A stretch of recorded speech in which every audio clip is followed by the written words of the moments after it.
Ustedes saben que a mí me gusta, los que me conocen saben que me gusta preguntar. Me gusta que pensemos juntos. O sea, ya se empiezan a reír algunos, porque a veces hago algunas preguntas difíciles. Todos ustedes aman a alguien, ¿no es cierto? Sí, todos amamos a alguien. Y todos nosotros tenemos a alguien que nos ama. A veces las relaciones no son ideales, pero todos amamos y todos nos aman. Ahora, ¿cómo expresás vos el amor hacia la persona que amás? ¿Cómo le haces sentir al otro que realmente lo amás? A veces nosotros amamos y sabemos que amamos, pero no necesariamente demostramos nuestro amor o el otro no se da mucha cuenta. Y pasa a la inversa. A veces tenemos gente que nos ama y nos ama de alguna manera que por ahí a nosotros no nos llena tanto o no es exactamente como necesitaríamos. ¿Puedo contar alguna intimidad familiar? Sí, me dice Marisa que sí. Marisa es alguien, ustedes ya la conocen, extremadamente servicial, ¿sí?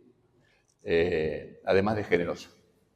Ella, una de las formas que tiene de amar a la familia es ordenando. A ella le gusta la casa ordenada y les gusta que lo hace para ella, pero lo hace también para nosotros. Cuando éramos los tres muchachos, era un poco desordenada la cosa. Esto viene, llevamos 33 años de casado, esto tiene una historia de 33 años, más o menos. Cuando recién no estábamos casados, cuando llegaba el fin del día, yo quería que nos fuéramos a acostar y Marisa quería lavar los platos y dejar la cocina ordenada. Y ella lo hacía para mí también, porque ella quería que donde estábamos estuviera todo prolijo. Entonces, a veces hay cierta disonancia entre cómo uno ama y refleja el amor y cómo el otro percibe o necesita que uno refleje el amor. ¿Cuántos han leído el libro de 5 lenguajes del amor o han escuchado hablar de ese libro? ¿Nadie? Uno. Bueno, tiene sus ventajas que no lo hayan leído. El libro básicamente lo que dice, es un libro que tiene una orientación para parejas. Yo creo que los principios que tienen se pueden usar para cualquier tipo de relación. Pero el autor del libro habla básicamente de que las personas tienen 5 formas, 5 lenguajes de expresar el amor y de recibirlo. ¿Sí? Esas 5 cosas son como agrupadores, ¿no? Palabras de afirmación, ¿sí? Cuando vos le decís a la persona que amás, no solamente que la amás, sino la afirmás con las cosas que le decís, ¿sí? Tiempo de calidad, invertir tiempo, pasar tiempo con la persona que amás. Contacto físico es la cercanía, que el abrazo, que la caricia, que el beso sea una manifestación del amor que tenés para con esa persona. Actos de servicio, algo que haces por esa persona, no en forma obligada, como le contaba María, ella no ordena, pues está obligada a hacerlo. Es una forma que tiene de amarnos, ¿sí? Y lo hace por propia voluntad, ¿sí? Actos de servicio. Y regalos. Regalos. ¿A cuántos les gusta recibir regalos? Hay muchos que tienen ese lenguaje del amor. Mari tiene ese lenguaje del amor. Ella le gusta regalar y para ella son muy importantes los regalos. El problema que hemos tenido es que para mí no es mi lenguaje, ni ahí. Yo no soy regalón. No soy de regalar. Yo voy por otro lado. Y ella iba a decir necesitaba, pero sigue siendo presente, ¿no? Que yo le muestre mi amor a través de regalos. Bueno, se dice que todos tenemos, por lo menos de estas 5, uno de estos lenguajes fuerte, pero hay que complementarlo con algunos otros, ¿sí? No sé si ustedes en estos 5 se identificaron. Les repito, palabra de afirmación, contacto físico, regalos, actos de servicio, tiempo de calidad. Es muy, muy importante saber cómo el otro necesita recibir nuestro amor. Muy importante. Porque a veces nosotros expresamos el amor, como les decía, pero quedamos ahí, dándolo a mi manera y el otro por ahí no recibiendo lo que está necesitando. Y les decía que todos tenemos algo preponderante de esto, pero que no puede ser solamente una forma, no podemos amar regalando. Tengo un amigo que le cuesta mucho expresar el amor para sus hijos de una forma de palabras, le cuesta mucho decirle que los ama, afirmarlos, palabra de afirmación, y le gusta mucho expresar su amor, le cuesta mucho expresar su amor con contacto físico, de abrazarlos, de darles un beso. Entonces su forma es a través de los regalos.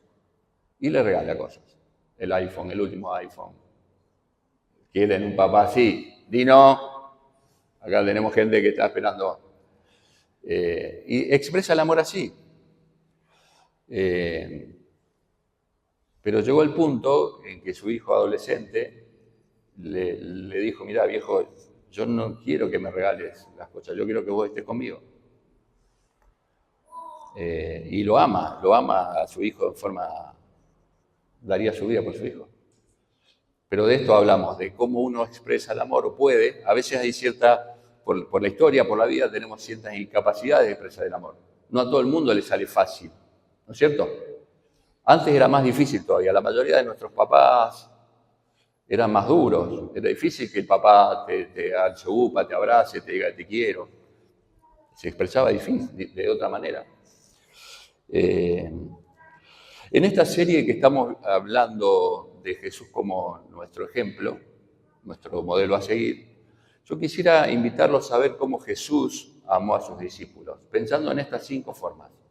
¿Sí? Quizá que veamos en la palabra como Jesús, que es perfecto y es nuestro ejemplo y modelo en todo, cómo Él utilizó los 5 lenguajes, estos 5 lenguajes, estas 5 formas, para amar a sus discípulos. ¿Sí? Y que después volvamos un poquito a nosotros para ver qué cosas podemos mejorar. ¿Sí? Vamos a leer un montón de versículos. No sé si va a dar tiempo para ir buscando en la Biblia, pero créanme que lo que leo está copiado y pegado. Palabras de afirmación de Jesús para con sus discípulos. Juan 15:15, Jesús le dice a sus discípulos, ya no los llamaré siervos, porque el siervo no sabe lo que hace su Señor. Yo los he llamado amigos, porque todas las cosas que oí de mi Padre se los he dado a conocer a ustedes. Jesús le dice, les llamé siervos por algún tiempo, pero a partir de ahora los llamo amigos, porque saben todo lo que el Padre me reveló, yo se los dije. Qué privilegio, porque tratemos de entender que la relación de Jesús con ellos era la del maestro con los discípulos. Era una relación de autoridad, ¿sí? Nosotros hoy de este lado de la cruz vemos a Jesús y hemos hablado muchas veces de Jesús como nuestro amigo. Pero para ellos era su maestro, era el rabí. Y dice, bueno, ustedes a partir de ahora son mis amigos.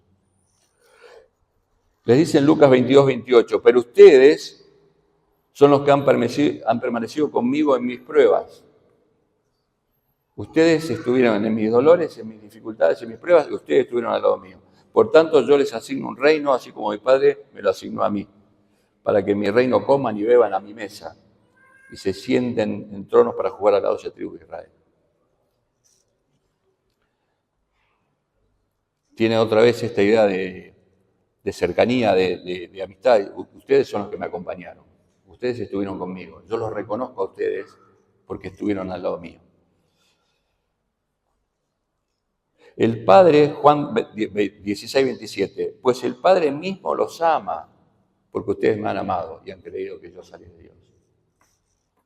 Los afirma, le dice, el Padre, Dios, los ama a ustedes porque ustedes me amaron y han creído en mí.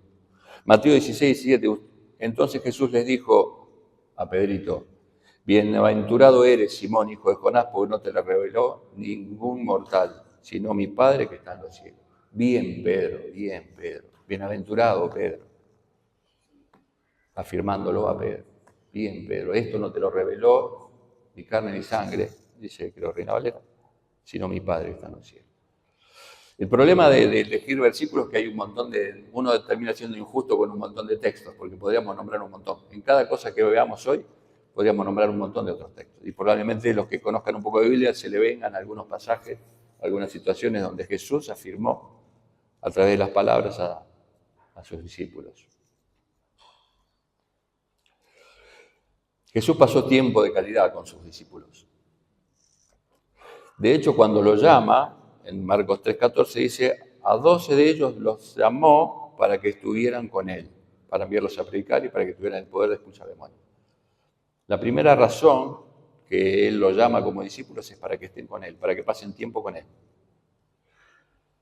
En esa época, el rabí o el maestro que llamaba a un discípulo, el discípulo no podía elegir al maestro, era el maestro el que elegía al discípulo. Por eso es el maestro quien llama. Y era para compartir tiempo, para que vivieran juntos prácticamente, para que aprendieran de él no solamente en la parte teórica, sino en la parte práctica.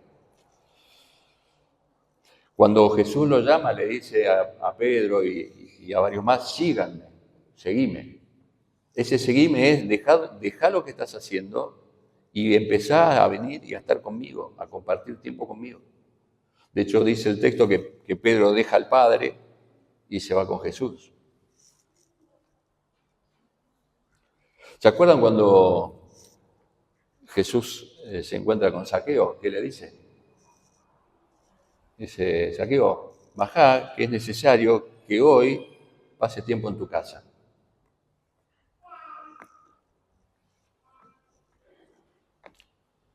¿Se acuerdan? La primera vez que vine acá prediqué sobre el pasaje del camino de Maús. No sé si alguno lo recuerda, pero Jesús dedica la primera tarde resucitado a 2 discípulos, uno que ni sabemos el nombre, y pasó toda la tarde con ellos caminando hasta Maús. Tiempo de calidad. Podría haberlos atravesado apenas arrancando y decir, muchachos, estoy vivo, peguen la vuelta, vuelvan a Jerusalén. Pasó toda la tarde con ellos caminando. Y después, esa noche, se le aparece a todos los discípulos. Aunque podría haber delegado a estos 2 de Emaús o a las mujeres, díganle que yo resucité, en algún momento vuelvo. Él esa noche se acerca a sus discípulos porque sus discípulos necesitan. Él va y pasa tiempo con ellos. Tiempo de calidad. Difícil en Buenos Aires dar tiempo de calidad, ¿no? Donde se corre tanto. Probablemente los que viven acá no se dan cuenta, pero acá se ve un ritmo que no es muy sano. Y es difícil tener tiempo de calidad. A veces hay que elegir qué no hacer si quieres pasar tiempo. La otra vuelta hablábamos con los chicos acá, con Mati y con Brendy, perdón que los use de ejemplo. Están toda la semana estudiando, corriendo, trabajando, y para tener un tiempo para el matrimonio tienen que decir, bueno, ¿qué dejo de hacer para poder estar juntos? Es una decisión. Es una decisión. Difícil. Y yo, mientras que vamos viendo cómo Jesús actuó con los discípulos, espero que el Espíritu te vaya mostrando a vos cómo vos amás y qué ajustes hay que hacer. A veces he hablado con algunos hombres, sobre todo, que trabajan todo el día, que no tienen tiempo para otra cosa prácticamente. Y salen a la mañana temprano, vuelven muy tarde y muy cansados. Hablaba con un muchacho que me dice, cuando yo vuelvo, mi nena está dormida y cuando me voy, también. Casi no la veo. Bueno, no trabaja solamente porque le gusta y le gusta el dinero, trabaja para sostener a la familia. Contacto físico. Es difícil imaginar a Jesús en esta forma de expresar el amor. O le vienen un montón de pasajes ahí, momentos de Jesús. Probablemente uno de las escenas más tiernas que tenga Jesús con los discípulos es en la última cena, Juan recostado sobre el pecho de Jesús. Juan 13:23 dice, uno de sus discípulos, está escribiendo Juan, al que Jesús amaba, por eso no se nombra al mismo, estaba a la mesa reclinado en el pecho de Jesús.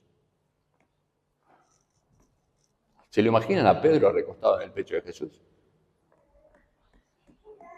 No. Pedro parece un tipo más arisco, más... Sin embargo, Pedro necesitaba que lo afirmen con palabras. Juan necesitaba estar en el pecho de Jesús. A mí me conmueve pensar cómo Jesús nos conoce y se relaciona con nosotros de la forma que nosotros lo necesitamos. Y Jesús tiene la capacidad de amarnos de todas las maneras.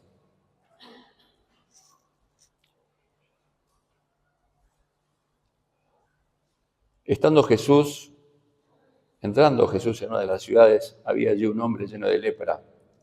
Y cuando vio a Jesús, cayó sobre su rostro y le rogó, Señor, si quieres puedes limpiarme.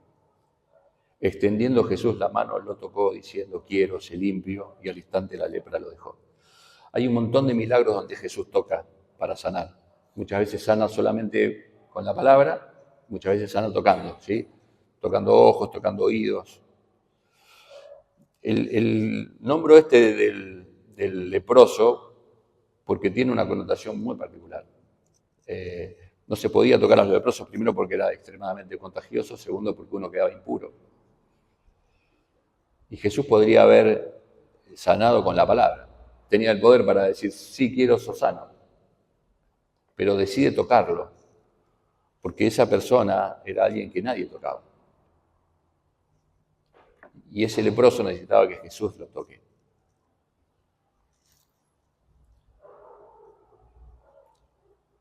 Mateo 10:13. Traían niños a Jesús para que Él los tocara, pero los discípulos lo reprendieron. Cuando Jesús vio esto, se indignó y les dijo, dejen que los niños vengan a mí, no se lo impidan. Porque de los que son como ellos es el reino de Dios. En verdad les digo que el que no reciba el reino de Dios como un niño no entrará en él. Y tomándolos en sus brazos los bendecía poniendo las manos sobre ellos. Jesús que levantaba a los niños, que los abrazaba, que los tocaba, que los besaba, los bendecía. Contacto físico. Actos de servicio de Jesús para con sus discípulos. Hablamos de la otra vez de cuando lavó los pies de sus discípulos, ¿se acuerdan? Se levantó de la cena, se quitó su manto, tomó una toalla, se la sujetó a la cintura, luego puso agua en un recipiente y comenzó a lavar los pies de los discípulos para luego secárselos con la toalla que llevaba en la cintura. Tremendo acto de servicio, tremendo. Siendo él el rey, el maestro. En Juan 2:7 está el primer milagro, cuando convierte agua en vino.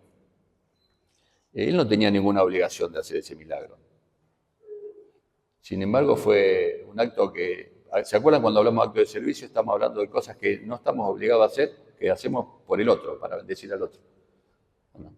Jesús convirtió el agua en vino sin ninguna obligación. De hecho, le dice a la madre, no es mi tiempo todavía. Y hace el milagro. Y el que se estaba casando quedó como un duque. Lo elogiaron por un acto de servicio de Jesús. En Marcos 6:44 está el final de la alimentación de los 5.000. Este pasaje viene precedido de que los discípulos se van de dos en dos y vuelven cansados y le cuentan a Jesús todo lo que habían hecho. La multitud lo sigue, le dan de comer a 5.000, los discípulos están fusilados y Jesús dice en Marcos 6:44, los que comieron fueron como 5.000 hombres. Enseguida hizo que sus discípulos se subieran a la barca y se adelantaran a la otra orilla, mientras él despedía a la multitud. Jesús era el jefe, le podría haber dicho, bueno muchachos, despidan a la multitud, cuando terminen todo, limpian, juntan todo, dejan todo ordenadito, y ahí se suben a la barca y se van, después nos encontramos en la otra orilla. Jesús tiene un acto de servicio para con sus discípulos que estaban cansados, le dicen, váyanse a la otra orilla, yo los despido, después nos encontramos. Finalmente, el tema de los regalos, que muchos de ustedes levantaron la mano para anotarse ahí. Bueno, uno podría pensar en cada regalo de Jesús, de cada milagro de Jesús como un regalo, ¿sí? Porque él no estaba obligado a sanar, sin embargo sanó a multitudes. A multitudes, pero con nombre y apellido, ¿sí? No era así una... sanó a uno por uno. Pero sin duda que él se ofreció como el mejor regalo. Él es el regalo de Dios, ¿no? Se entregó a sí mismo. ¿Se acuerdan cuando se encuentra con la mujer samaritana? Le dice en Juan 4:10, si tan solo supiera el don de Dios, el regalo que Dios tiene para ti, y con quién estás hablando, tú me pedirías a mí y yo te daría agua viva. Él mismo se presenta como el regalo de Dios. En 2 Corintios 5:18, Pablo dice, y todo esto es don, regalo de Dios, quien nos trajo de vuelta a sí mismo por medio de Cristo. Y después Jesús, hablando con sus discípulos en este mismo sentido, les dice, nadie tiene mayor amor que este, que da su vida por sus amigos. Él como regalo. El amor, como vimos, se expresa de manera práctica. Y yo creo que en la iglesia muchas veces tenemos una disociación complicada entre lo que decimos, entre lo que creemos y después en lo que hacemos. Creo que tenemos más pico que acción. Muchas veces somos un cuerpo medio deformado que tenemos cabeza grande y brazos cortos.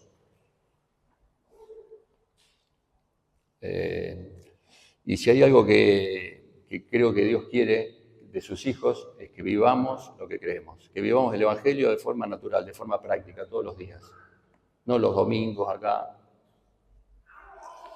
Vivir el amor de forma práctica. Así que en esta mañana yo quiero animarte a que vivas el amor, ese amor que tenés para con otros de forma práctica. Y que pienses en vos y en los que amás y cómo ellos necesitan que vos les expreses tu amor. Acá hay parejas, hay hijos, hay padres, bueno, hay amigos. ¿Cómo quiere Dios que vos expreses tu amor? Y por otro lado, donde haya confianza, decile al otro cómo necesitas que el otro exprese su amor. Porque a lo mejor el otro lo único que quiere es que cuando vuelva encuentre la casa ordenada. Y a veces Mari se ha ido de viaje. Cuando éramos 3 muchachos lo hacíamos los 3 y cuando somos 2 ahora, somos 2. La casa es un desastre cuando Mari no está. Pero el día que viene intentamos que esté lo más ordenado posible.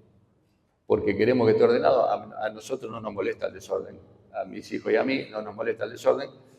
Pero a Mari sí, entonces tratamos de que la casa esté ordenada. Dios quiere que ames de una manera práctica y que manifiestes y muestres ese amor que Dios te dio de una manera práctica, a los tuyos y a los demás. Déjame terminar con esto y de alguna forma preguntarte una última pregunta. Hacerte una última pregunta. ¿Vos amás a la iglesia? ¿Amás a tu iglesia? ¿Sabes? La iglesia, como un organismo vivo que es, también necesita que tu amor se manifieste en forma práctica y no de pico.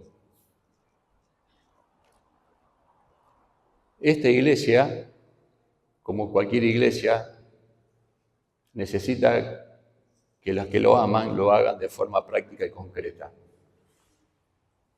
Y si querés pensar en estos 5 puntos, por ahí el más difícil puede ser el del regalo, aunque si alguien quiere regalarle algo a la iglesia será bienvenido.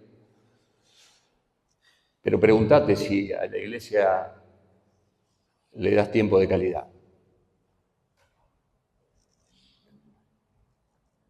O si a la iglesia le das palabras de afirmación. ¿Hablas bien de tu iglesia o la criticás, hablas mal? ¿Cómo hablas de tu iglesia? ¿Qué decís de tu iglesia? De la iglesia del Señor, ¿sí? Digo, tu iglesia donde te congregás, donde nos congregamos.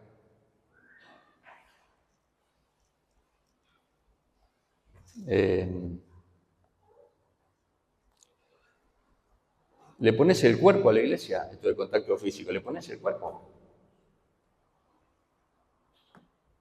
Yo sé que puede ser incómodo decir algunas cosas, pero tengo que decir lo que creo que Dios pone en mi corazón para decirles.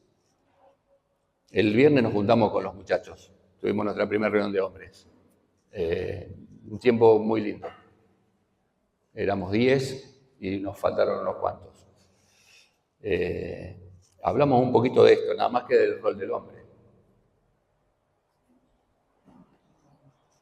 Ponerle el cuerpo, asumir la responsabilidad que Dios te dio. Y actos de servicio. ¿Cuánto servís? ¿Cuánto expresás el amor a tu iglesia sirviéndole? Puede sonar medio un reto al final, pero si hay alguna exhortación o algún reto, que sea de parte del Señor, ¿sí? Cada uno sabe lo que puede y lo que no. El viernes a la noche, uno de los muchachos dijo: yo a veces siento que le fallo al Señor porque no puedo venir a la iglesia porque tengo que trabajar. Y yo le dije, eso me hizo ruido. Los que estuvieron se acuerdan. Eso me hizo ruido porque no es cierto que uno, si falta a la iglesia, le falla al Señor. Si tenés que trabajar y no podés porque el miércoles estás trabajando o estás en la facultad y no puedes venir a la reunión de oración, anda a la facultad, si es lo que tenés que hacer. A Dios le fallamos por otras cosas, ¿sí? A Dios le fallamos cómo vivimos el cristianismo todos los días, cómo vivís como hijo de Dios todos los días. Ahora, también es raro decir que amamos a la iglesia y no hacemos nada. No. Pero cada uno sabe lo que puede. Así que yo creo que nunca voy a estar, o voy a intentar nunca estar en el lugar de el acusador. De estar retándote porque no viniste a la iglesia. Si te pregunto es para saber cómo estás. Pero sí estoy convencido de que la vida de iglesia es una vida activa, que el amor se refleja y se expresa de manera práctica, ¿sí? Así que espero que en esto de hablar del amor te lleve a pensar en cómo manifestás tu amor y cómo estás esperando a Dios que lo haga, ¿sí? Entendiendo que no todos lo manifestamos de la misma manera, no todos tenemos las mismas formas, entendiendo la sabiduría que tenía Jesús de ponerlo a Juan en su pecho y de agarrarlo a Pedrito y afirmarlo a través de palabras, ¿sí? Y que tomemos las decisiones que tengamos que tomar, hagamos los ajustes, como le digo siempre, que tenemos que hacer en nuestra propia vida, en la vida de la familia y en la vida de la iglesia. Amén. Oramos. Señor nuestro Dios, te damos gracias porque tu amor es perfecto, gracias porque nos amaste de una manera perfecta y gracias porque nos amás como lo necesitamos, como son nuestras carencias. Cada uno de nosotros trae una historia distinta, diferente. Algunos de nosotros no nos dijeron muchas veces que nos amaban y vos nos decís en tu palabra que nos amás con amor eterno. Muchos de nosotros no hemos recibido afecto físico y tenemos el abrazo del Padre y sentimos, Señor, tu amor.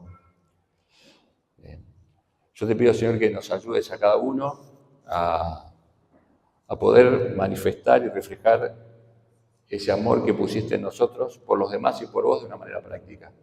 Enseñanos, Señor, a amar de la manera que el otro necesite ser amado y de la manera que el otro reciba nuestro amor. Y te pido por la iglesia también, Señor, para que los que la aman sinceramente, porque han pasado años acá, porque los has bendecido acá, han sufrido acá. Te pido, Señor, que también le des la oportunidad y la sabiduría para poder expresar ese amor de manera práctica, Señor. Queremos servirte, queremos ser una iglesia que viva todos los días el Evangelio, queremos ser una iglesia que sirva al barrio, que sirva a los que no te conocen, que podamos mostrar tu amor, que podamos mostrar tu amor, Señor, como la gente lo necesita. Te lo pedimos en el nombre de Jesús. Amén.